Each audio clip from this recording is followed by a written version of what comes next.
What is the funniest story you have ever read on Reddit? My friend was sleeping over at my house. My parents and brother were all sleeping upstairs while we were downstairs watching TV, playing video games and shit.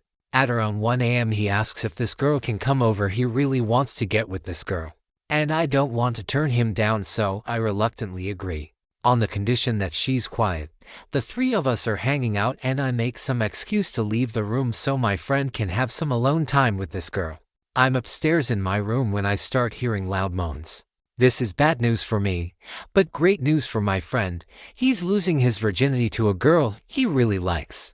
I hear stirring in the next room and I know that their bout of loud lovemaking has woken my parents. The last thing I want is for my confused father to walk in on my friend fucking this girl in my basement. What do? I go to Pornhub, click on the first video I see, crank that shit to 100 on my speakers and let it play for the 3 minutes that my buddy ended up lasting. My dad ended up coming into my room, discovering the source of the noise. I even threw in some fapping motion under the covers and awkwardly leaving. My buddy ended up having the best fucking time ever, bro, but Jesus, there were some awkward glances exchanged between my parents and I the next morning. The third comment on this thread. It's not even supposed to be funny, but I've honestly never laughed so hard. Edit so that it's included in this comment. Driving instructors of Reddit. What are your worst student driver experiences? Had this one guy, complete novice. However, he'd been out and bought all the equipment, and not cheap stuff either. He had custom-sized fins, a good quality regulator, the works. I really should have seen it coming. He really was in all the gear, no idea kind of guy. So we take him into the plunge pool or really deep swimming pool for the first time, where it turns out he's a freaker. In diving, I've found there are two types of student, people who immediately freak out, and those who are serenely calm. He freaked out and used up 30 minutes diving gas in about 5. Second time he goes in, I saw him fiddling with a valve. Him being a novice, I swim over to see what he's doing. As I get close, he starts flailing underwater, not using any of the hand signals. Turns out the idiot had closed off his own gas supply. It gets better. He had a custom tooled weight belt, had his initials engraved on it and everything. Apparently it was a present or something. So we're still in the plunge pool and it comes time to get out. I'm still in the water with him at this point. He starts taking gear off to make it easier to get out, breathing apparatus and the like. The next thing that was supposed to come off was his weight belt. What he actually took off was his stab jacket, an inflatable device used to aid buoyancy, and the thing keeping him on the surface.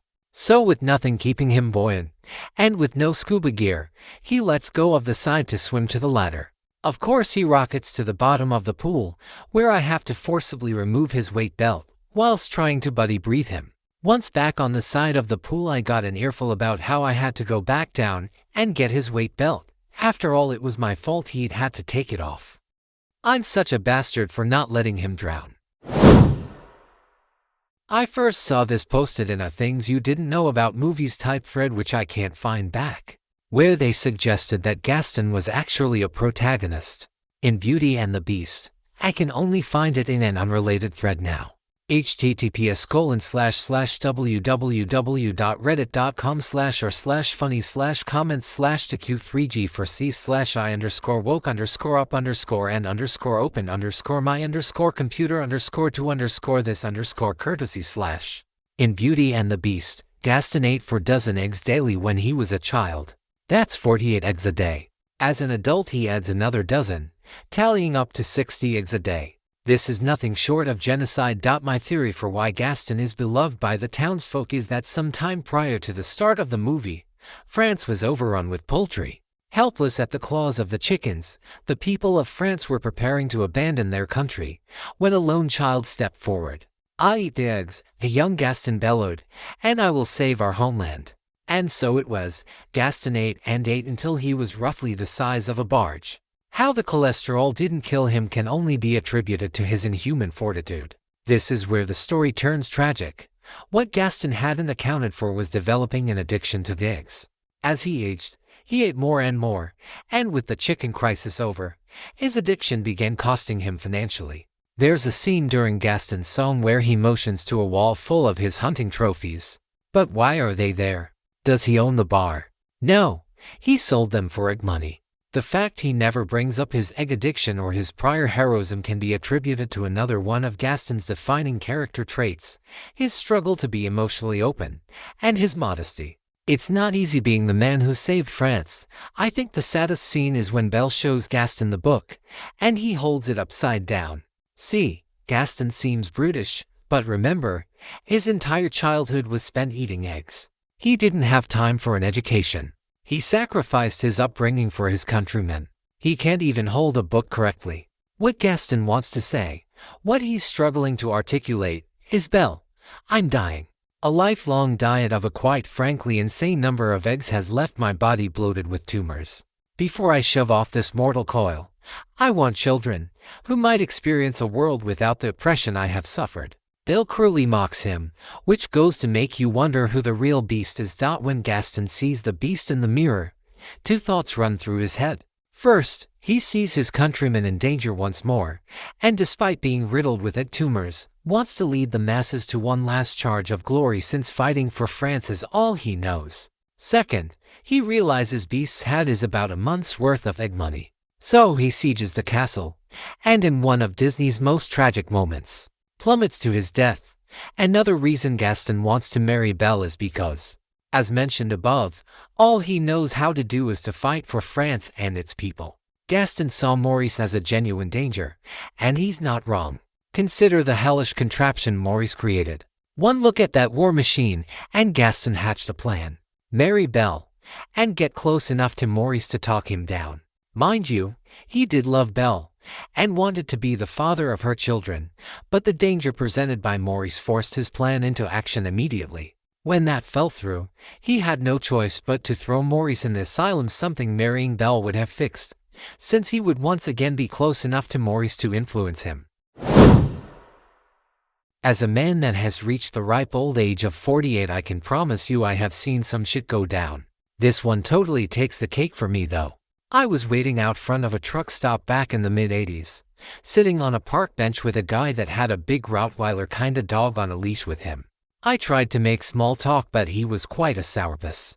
So we sat in silence for a few minutes until the most unexpected thing I have ever seen happened right before my very eyes. While we were sitting there, a big 18-wheeler pulls in without a trailer bobtail, so he parks right up front like a normal car would. Inside the cab of the truck with the driver is a little monkey. The dance for the organ grinder kind. I think they are called rhesus monkeys perhaps. Well, the dog spots this little monkey and proceeds to go apeshit over it, lunging at the end of his leash and barking at the top of his lungs, generally making a real spectacle of himself to say the least. The driver is obviously upset, but not nearly as much as the monkey is. Actually, upset may be the wrong adjective to use for the monkey though. In retrospect, I think eagerly aggressive may be a more appropriate description for his disposition. He was pacing the dashboard back and forth, never taking his eyes off of this very aggravating dog. The driver opens his little triangle window that they don't make on cars anymore, the ones made for smokers back in the day. He yells out to this douchebag to call his dog off because it is upsetting his monkey. The guy laughs and says, "No way, I told you he was a jerk, didn't I?" Says that his dog ain't bothering nobody. The dog hasn't shut up since he laid eyes on the monkey. I promise you he is bothering everybody for several blocks around. Now here's where things start to get interesting. The driver says that if he doesn't call his dog off, he's gonna let his monkey loose on that dog. Douchebag laughs and says that his dog would eat that monkey alive. Upon hearing this, the driver leans over and reaches into his glove box, I guess. Pulls out one of those tiny baseball bats like you used to get at Astro World or carnivals, and places it in the monkey's hand. The monkey obviously knows what's about to go down because he is now trying to squeeze out of that little triangular window I mentioned earlier. This monkey has murder in his eyes if I have ever seen it. Driver hollers, "Last chance to save your dog's ass, man." In response, douchebag lets his dog off of the leash. Now we have a situation that has escalated to the point where we have a dog jumping up at the window and a monkey screaming profanities right back at him. Well, the driver finally rolls down the regular window and out leaps all kinds of miniature primate hell. The dog never knew what hit him. Quick as a flash, this monkey is riding on the back of this dog's neck, his to back feet all wrapped up in his neck fur with one hand hanging onto an air. The other hand, as you may have guessed by now, is steadily and mercilessly raining down blows about this dog's head and face. I mean hard blows. You can hear them whap whap whap. Well, it only took a moment for the dog to realize he was in way over his head. He bolts yelping bloody murder as he runs away at full speed. I mean, this dog is running so fucking hard he's throwing up tufts of grass and dirt as soon as he leaves pavement. The monkey's still riding him and beating on him the whole time. Douchebag acts like he wants to fight now, but several people, including myself, stepped in to stop that nonsense. In a couple of minutes or so, the little monkey comes loping back with his little bat still in hand and leaps up into the still open window of the truck to await his master, who has gone on into the stow. Ray. That wonker ran off to try to go find his dog, but I don't know if he ever did. My ride showed up, and I had to go. Never again in this lifetime will I see something so totally crazy and unexpected like that. I am both fortunate and humbled to have been so privileged to be present for such an event. So Reddit, please do tell. What's your craziest thing you have ever seen in public? TL, Dr. Small Monkey beats the shit out of large dog. This is freaking genius. If you were sentenced to, let's say 10 plus years in jail, what would you do with your time? I would go into the most crowded room. The dinner hall maybe. Then I would squat out a shit right in the middle, while maintaining eye contact with anyone I could. Marking my territory, you know. And who's going to tackle a dude squatting out a deuce? Anyway, I would likely get disciplined for that, but I would continue to do it at any opportunity. I would do it in a shared cell if I had one as well. Then, when I feel I'd made it clear that this was my town, I'd get myself a shiv. Nothing fancy, just a reliable shanking tool. I'd go around eating other people's food and shanking anyone who tried to stop me. Starting to make a name for myself now. People are going to know who runs shit around here. Pretty soon even the guards would be wary of me, probably leave me to do my own thing. No one is going to want to get stabbed over a couple of French fries. Once I'd made a name for myself as the Don of the jail, I'd unite all factions. Asians, whites, blacks, Nazis, Crips and Bloods, Triads. They'd all join to make one super gang with me at the head. Then eventually, we'd make the break. No way can a prison stop a full-scale breakout if it's properly planned and executed, with each individual working as part of a unit. Then we'd go to the nearest town and pop out shits at every public area, while keeping eye contact, of course. Then private areas, like houses and such. Make the population know that we run this town. After repeating the prison process and making an entire town a part of my gang, we'd go on to the nearest city, dropping deuces everywhere. You know the drill. Then, he whirled. In a Taifu thread, a very knowledgeable Redditor called the thread out for being fake. He has a very, very long rant which ends in him stating that the post is as believable as this story Reddit. Taifu by walking into my room where it was dark and immediately putting my penis into my DSK mounted flashlight as is my usual habit. But when my mom walked in and turned on the light, we recalled in horror as I saw that my dad was actually under my desk fixing the electrical outlet. Naked because the washing machine was also broken because the house has a lot of electrical problems. And I had accidentally put my penis into my dad's asshole and my computer had my prepubescent cousin's picture up on Facebook. Because I was looking up her birthday earlier, so I accidentally fucked my dad, and also now my whole family thinks I'm a pedophile. Oh god, Reddit, I really fucked up. I don't know what to do. In a Taifu thread, a very knowledgeable Redditor called the thread out for being fake. He has a very, very long rant which ends in him stating that the post is as believable as this story Reddit. Taifu by walking into my room where it was dark and immediately putting my penis into my DSK mounted flashlight as is my usual habit. But when my mom walked in and turned on the light, we recalled in horror as I saw that my dad was actually under my desk fixing the electrical outlet. Naked because the washing machine was also broken because the house has a lot of electrical problems. And I had accidentally put my penis into my dad's asshole and my computer had my prepubescent cousin's picture up on Facebook.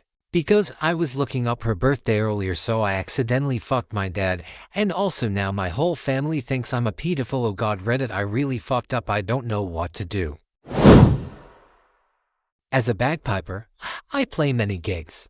Recently I was asked by a funeral director to play at a graveside service for a homeless man. He had no family or friends, so the service was to be at a pauper's cemetery in the Kentucky back-country. As I was not familiar with the backwoods, I got lost. And being a typical man, I didn't stop for directions. I finally arrived an hour late and saw the funeral guy had evidently gone, and the hearse was nowhere in sight. There were only the diggers and crew left, and they were eating lunch. I felt badly and apologized to the men for being late. I went to the side of the grave and looked down, and the vault lid was already in place. I didn't know what else to do, so I started to play. The workers put down their lunches and began to gather round. I played out my heart and soul for this man with no family and friends. I played like I've never played before for this homeless man. And as I played Amazing Grace, the workers began to weep. They wept, I wept, and we all wept together. When I finished, I packed up my bagpipes and started for my car. Though my head hung low, my heart was full. As I was opening the door to my car, I heard one of the workers say, "Sweet Mother of Jesus." I never seen nothing like that before, and I've been putting in septic tanks for 20 years. I have recently made one of the biggest mistakes in my life, and I offer my story to you, that you may learn from my error. It all started, as many things do, with me having trouble shitting. No, I was not constipated. This was not a regularity problem but a matter of technique. It seems my ass hair had grown to such a length that tiny balls of shit were constantly getting tied up in the matted jungle between my ass cheeks. It led to much frustration, with me knowing that I still had something to drop, but unable to shake the tenacious turd loose from its but hair-dwelling place. Eventually I would have to do one of two things: either reach down with some paper and try to pinch off the lingering loaf, which required careful precision to avoid smearing the creature all over my rear, especially since I had no way of seeing what I was doing, or just go for broke, start wiping, and hope that I could remove all the leftover fecal matter before the toilet paper reached its can't-be flush threshold. As I was contemplating this problem, I had what seemed at the time to be a brilliant idea. Hey, this is my butt and my butt hair, so why don't I just eliminate all the hair altogether, and then my crop will flow out like beer from a cake? I said to myself. It is a statement that will go down in history with a lot of other regretted statements. Things like, "How many Indians could there be?" said by General Custer. "Looks like a good day for a drive," by JFK. Or there, "America Online now has complete Usenet access," by some idiot system tech. Such was my anal shaving idea. I performed the operation that night, with a cheap disposable razor and a towel to sit on. Starting from the bottom, and shaving from the crack to the cheeks, I began the arduous process of ridding my ass of hair. Occasionally, I would have to clean the razor of accumulated hair and miscellaneous slime, which I did by wiping it on the towel. Slowly, my twin mounds and the between ravine began to resemble the hairless cheeks of a newborn baby. Finally, I wiped the razor one last time, and surveyed my work. The towel was covered with a pile of hair. My ass was smooth as ivory. I smiled, satisfied, thinking my troubles were over. Little did I know, I now have a great respect for anal hair. Like everything in this world God created, it has its mighty purpose in existence. It was only after I had removed it that I started to learn how much I had been taking it for granted. For one, it provides friction.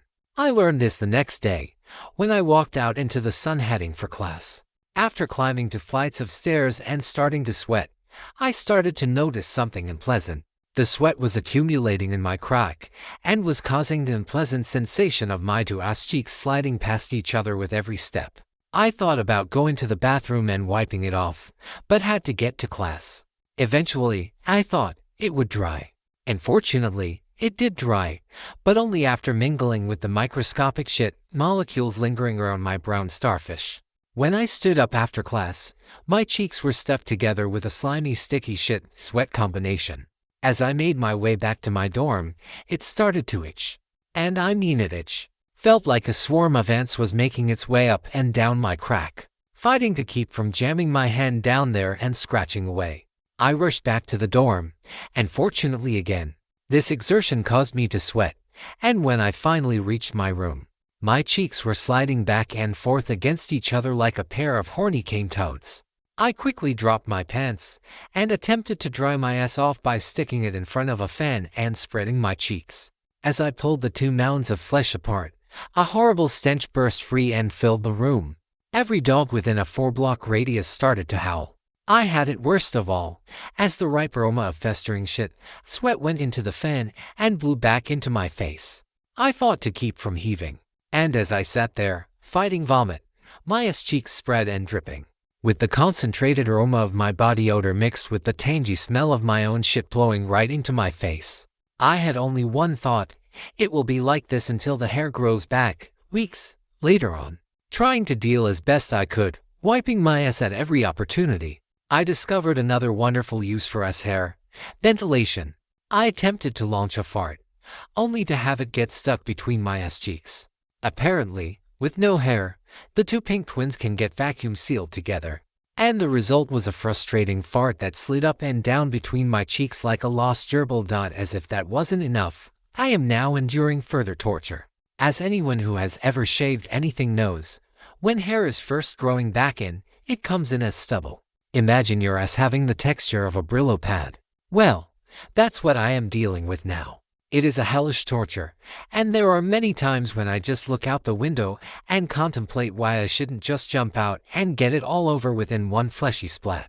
Rather than endure this constant agony, all I can say is, friends, don't shave your ass hair. The end. I got on a semi-crowded train when all the seats are taken, but there's plenty of standing space, and at a stop, 5 consecutive seats cleared up. My stomach wasn't feeling so good, so I had been aching for a seat and made a beeline for one. That's when a group of loud teens blocked my path and started to sit down at the nearest seats.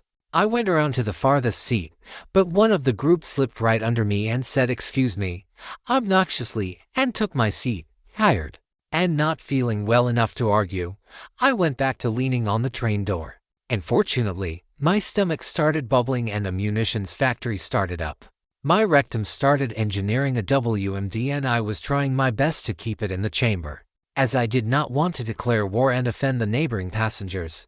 But as the group of teens got louder and louder and annoying with their stupid, ratchet, first world problems, along with their racist comments about current events, I decided to undertake covert operations. I walked slowly towards them as if I was trying to grab the pole near them and dropped off some Agent Orange very carefully and slowly as to not emit a sound while I crop dusted my herbicide on the unsuspecting noise. Terrorists stopped then as the train approached the stop. I moved back to my place near the doors as if I was getting off. The conversation started to slow as the more they talked, the more gas they inhaled. One of them kept sniffing there as another one made a face of revulsion.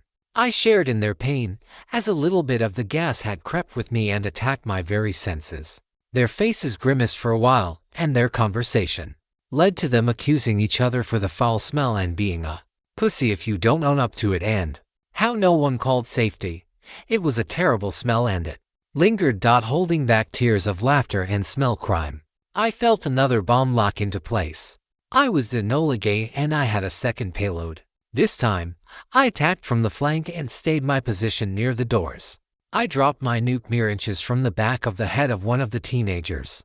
After I had sufficiently dropped enough of the payload to ensure that it wouldn't follow me too much, I left to go closer towards the middle of the train. As the Willy Peter wafted up to burn the hair off their nostrils, one of them got up and said, "Maybe it's the chairs." They all got up to look at their seats for any stains and the bottoms of their shoes. And satisfied, they all got up as a group and moved towards the center of the train, right where I was. I couldn't help grinning as my stomach bubbled for a third time. This is a story from Day 9, a StarCraft commentator, cool person.